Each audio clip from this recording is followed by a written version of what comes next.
Here is the full English translation. The Forest Manor. Toivo looked lovingly into Elisa's deep eyes. "I have a surprise for you, my darling." What? Smiled Eliza. "Come, I will show you the first meaning of this key. Come, Elisa, there is a surprise in the yard." The sound of an engine was heard.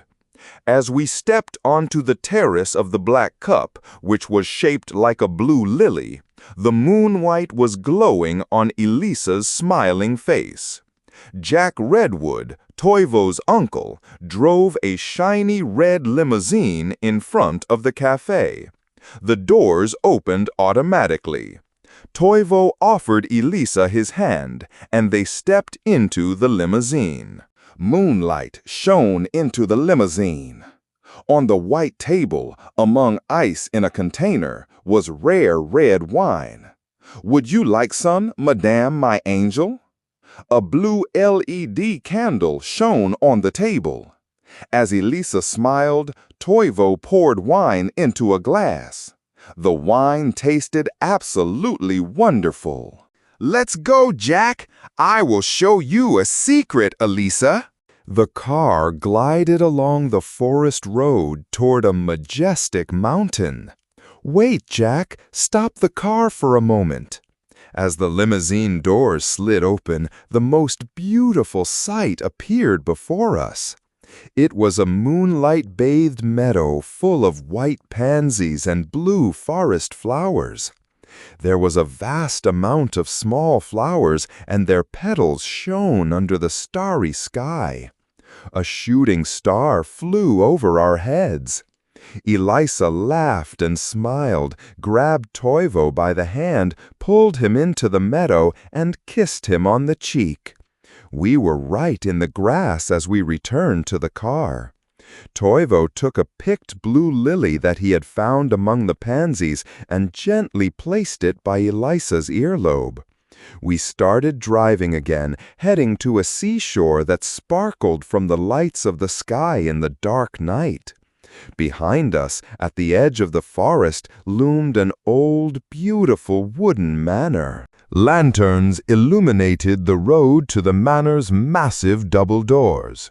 Skillful biblical cherubs were carved into the door. The golden door knocker was shaped like a lion's paw. Redwood opened the door for us. A vastly beautiful hallway opened up before us. On the ceiling was a huge golden chandelier. Stairs covered with black-green fabric went upstairs in 2 directions. 2 knight armors, one white and one black, were on both sides of the stairs. Elisa was a little startled when she looked at the huge Victorian mirror on the wall next to her.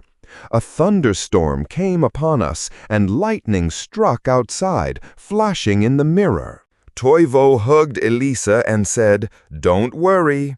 We walked up the stairs with Elisa leaning into Toivo's embrace. We arrived at a wood-patterned door decorated with flowers. Toivo took a key shaped like the number 7 and turned it, and a click was heard. Toivo pushed the door open. In the middle of the room was a fine, huge bed covered by red silk curtains. In front of the bed was a patterned wooden chest.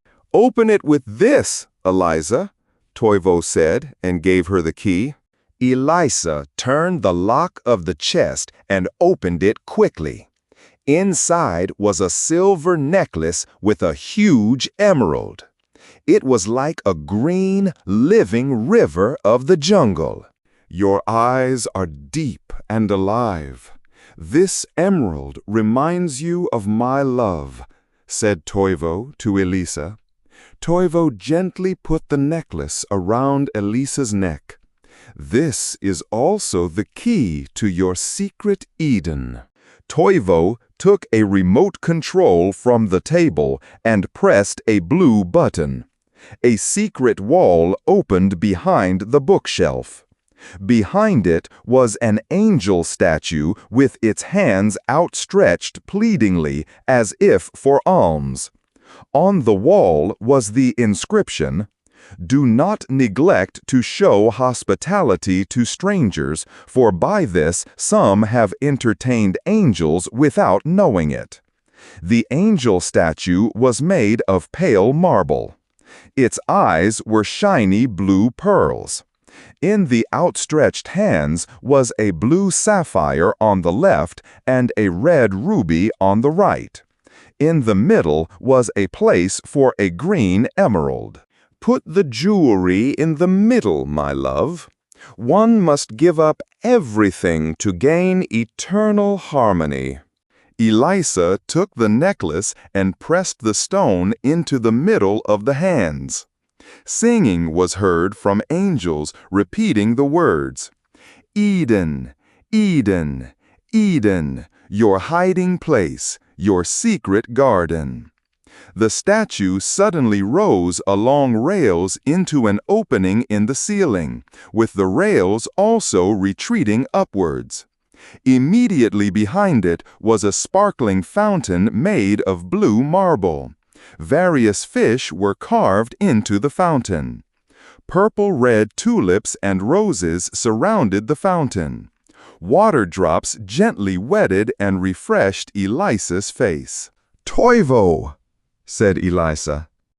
Toivo kissed the water drops from Elisa's face, gently holding her like a flower in his arms at the same